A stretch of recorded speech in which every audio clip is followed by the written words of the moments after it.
Response video to anti-bullshitman's Q of his blog post. What the hell is in front? Oh, it's nothing. So obvious. Anyway, antinatalism and atheism are not ideological cousins. So, yeah, we'll just talk about this one. So the fundament of this argument and this kind of a more insulting rhetoric about how obvious this is and how stupid you'd have to be to make this argument or all that kind of crap is that first, that intelligence means one thing, like, okay, you passed an IQ test, so you have some sort of general knowledge, and that there wouldn't be some kind of expectation that with intelligence in one discipline you would expect, or there would be a probability of intelligence in others. If you knew how to fix toasters, you should know how to fix blenders, kind of thing. Or you'd know at least the principles. So there'd be an expectation that with intelligence comes some sort of competence. That grotesque incompetence would be sort of not possible, because intelligence would imply a certain discipline, a certain understanding of logic and the rules of logic and all of that stuff. So anyway, his argument basically denies that fundament, that as being a reasonable assumption. So if you reasonably assume that somebody who's intelligent in one field is going to have a general intelligence in most others, that's some sort of wrong. Can't do that. And I'd certainly agree that there are aberration examples of people who are highly intelligent in one thing and completely clueless in everything else on earth. Certainly there are those kind of people, and I certainly am not referencing them when I use the word intelligent. I assume it's not an idiot savant. Okay, so if we can eliminate idiot savants from the argument, then yeah, there's, I think, a fair assumption that some sort of competence comes with intelligence. So this just relates to the fact that I would argue that if there was an intelligent designer, he would have skill in designing, and therefore one would have to be somewhat humble in the fact that you would expect him to have a good argument. You wouldn't expect him to show up and just make the silly same old arguments that dopey humans make, like, well, why don't you just kill yourself if you don't like it, or something really dumb and ignorant. So yeah, you'd say the expectation would be, if there was an intelligent designer, that the intelligence it would be using would be something we don't know yet, about some mystery knowledge that makes it all okay in the end. And that was my argument in thought experiments, where I conceded that if there was intelligent design, it would make a difference, because it would. Yeah, logically, that makes sense. If there was an architect that actually knew architecture, then maybe the piece of shit I'm looking at makes sense. Maybe the architect can explain how this structure has integrity. And if there was a god, maybe the god, okay, does know something I don't know. Maybe. But obviously the idea of a god just as dumb as we are would not indicate any meaning to the word God or intelligent design, because then it wouldn't be an intelligent designer if it had no more skills than we have. If it knows no more than I know, then it's not an intelligent designer, because you can't say human beings are competent creators when they have so little understanding of what they're stepping into. They're living it, they're addicted to it. It's like a heroin addict. He knows what heroin is in the sense that he's addicted to it, but he doesn't understand it chemically. Alright. The other argument is that there's this that in the word atheism does mean something, and certainly most of what it means is a counter argument to theism. I mean, just pointing out I'm not a retard. So as soon as you say, though, I'm not retarded, I'm not a fool, I'm not a fabulist, you are migrating to a starting point that does start with an implicit negative, okay? Because you're basically saying, okay, when you say you're an atheist, you're saying there is no intelligent design. Because any kind of creation of intelligent design would require a supernatural or an unknown as natural designer, something where the intelligence came from. And it certainly, by most definitions, would be described as a god or a religious kind of idea, if there was some sort of intellectual purpose that preceded the crude forces that generated the Big Bang and the condensation of matter in the universe. So yeah, the argument is basically you're saying there isn't any intelligence to the game creation. And that is a hell of a statement, isn't it? In and of itself, just as a statement, everything we know of that is not made by something that knows what it's doing is kind of shit. Okay, it's finger painting. And how often does that look like anything useful? I mean, really, sometimes it can accidentally look like a vagina or something, but I mean, most of the time it just looks like crap. And that's what it's going to look like, right? Even crap can sometimes look interesting, but it's not going to do it too often. And so it is making a statement. Atheism is making a statement. The default starting point isn't, okay, we're open to intelligent design, or we're open to the thing could have been made by something smart. The premise statement, basically, of atheism is that no, there is nothing smart. Because something smart, again, would require you to explain where the smartness came from. And you can't do that without attaching a God label to it in that circumstance. Even if it's a natural God, it would still be a God by comparison to a human. Alright. So I think it is really important word. Atheism comes with a responsibility intrinsic in terms of where it allows you to go logically. It narrows substantially where you can go in terms of understanding the game we're caught up with and in, and what are reasonable expectations for how the game is going to turn out. So again, we're back to reasonable definitions of intelligence and reasonable expectations of what crude forces can accomplish. And certainly it's possible that dumb forces created something brilliant. That this whole consciousness idea and exchanging value and all that crap somehow is just an excellent game, an excellent idea.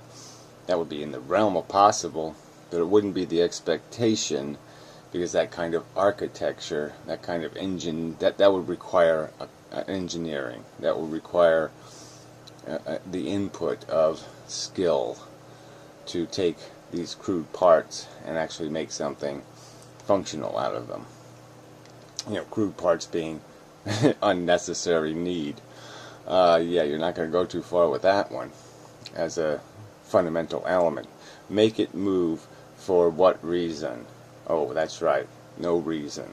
There's no cause, no problem to be solved, so therefore there's nothing needing creation. So it's going to be really hard to create an efficient creator. I don't know what that sound was.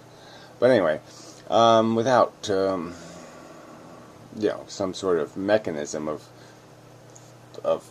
problem solving. Without the problem, there's no problem solving, and that's basically all matter can do. That's all a universe can do. It has to solve a problem. It can't not solve a problem and be good.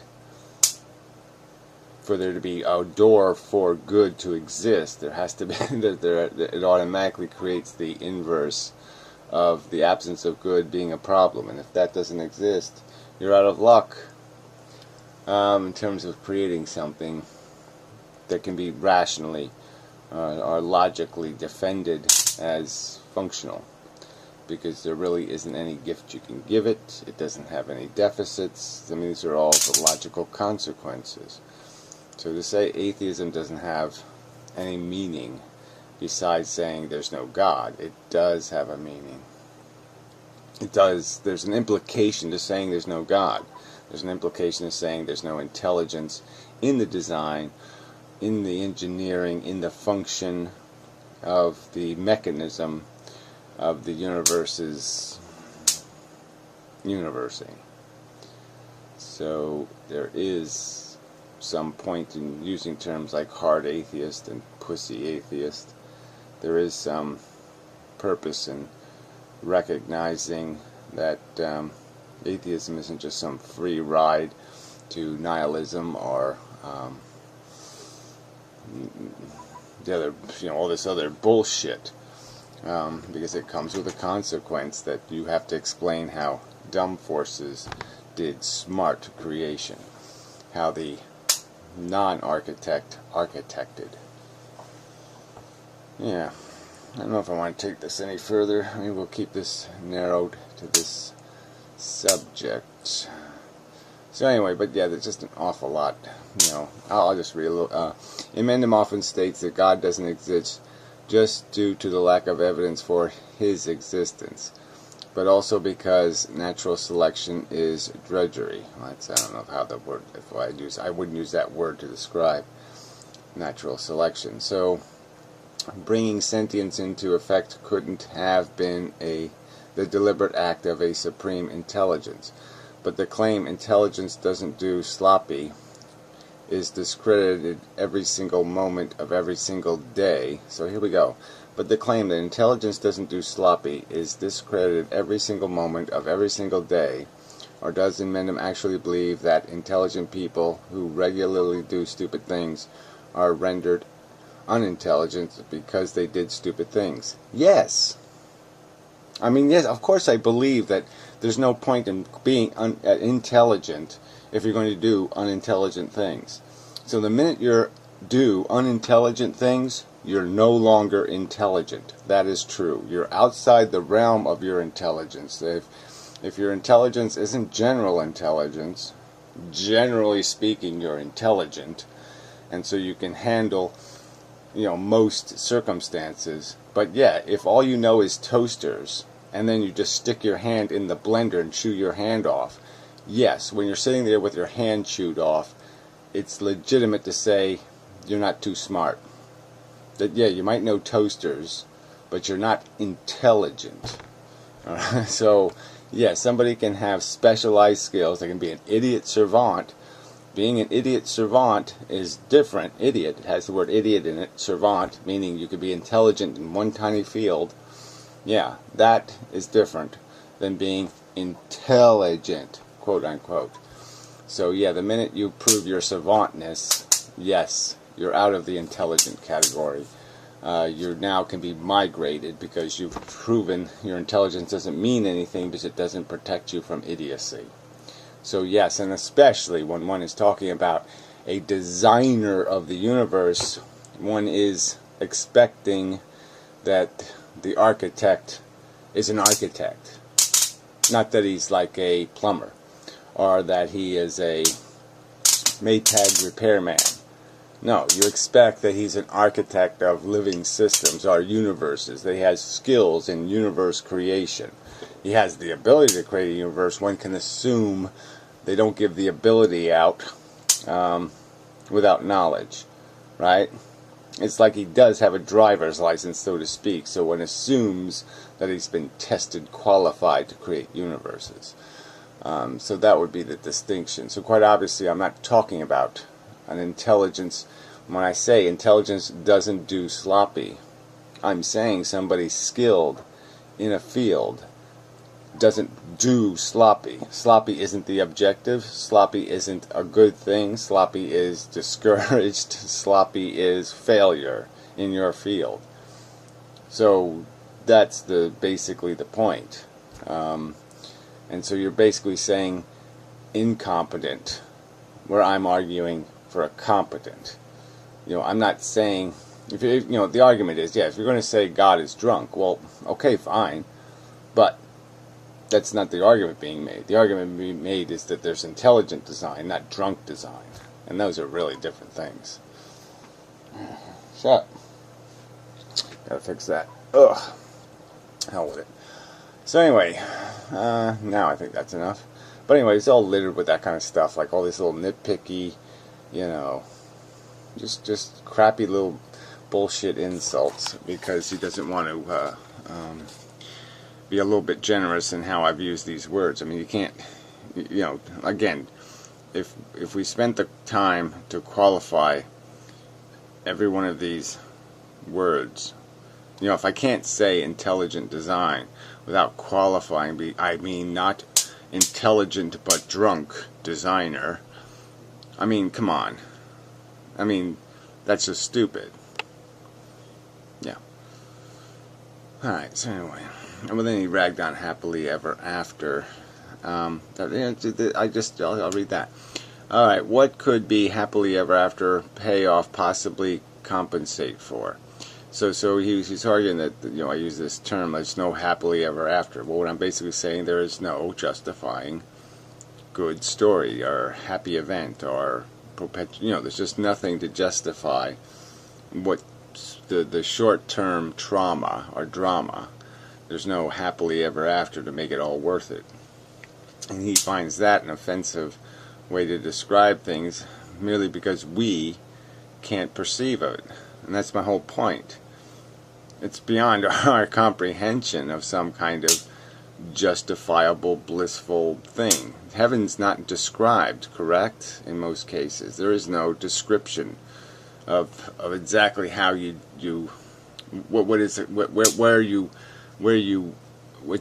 you have. So I'm just saying that maybe it's possible that somebody can come up with something, some narrative, some story, some way of being, some singularity crap, where you could say, okay, that is obviously a good, and so that's obviously, if you can do that forever, that would be compensation for some short-term pain. So there maybe it's possible, but I don't have to concede that.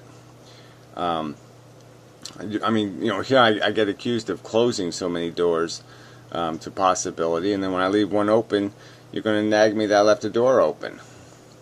I mean, it's just stupid. So yeah, I'm just saying that, yeah, clearly I don't see any possibility of happily ever after, but we can't assume that something that would fit that description, that would be a true happily ever after, wouldn't have sufficient value to justify, 10 years of mediocrity. So anyway, but, who cares? And it gets into the reincarnation thing, and again, I use that as a metaphor. He doesn't like the argument from we are connected, this idea that our welfare states are have to be calculated in a net manner. He really doesn't like that at all, but I think it's just a fact, and that'll probably come up again, so I'll wait till some next time for that one. Is this life engine burning more fuel than it is consuming? Yes, more friction than function. Misses the mark because the issue is framed in such a way as to deny branching outside the scope of de-individualization. See, I mean, he thinks that somehow individuals matter, and he's just not getting it, in my opinion. That all there is the individuality is irrelevant. It's the function that matters, and the function is spread out over billions of humans and whatever, trillions of sentient mammals, and yeah, they're the store.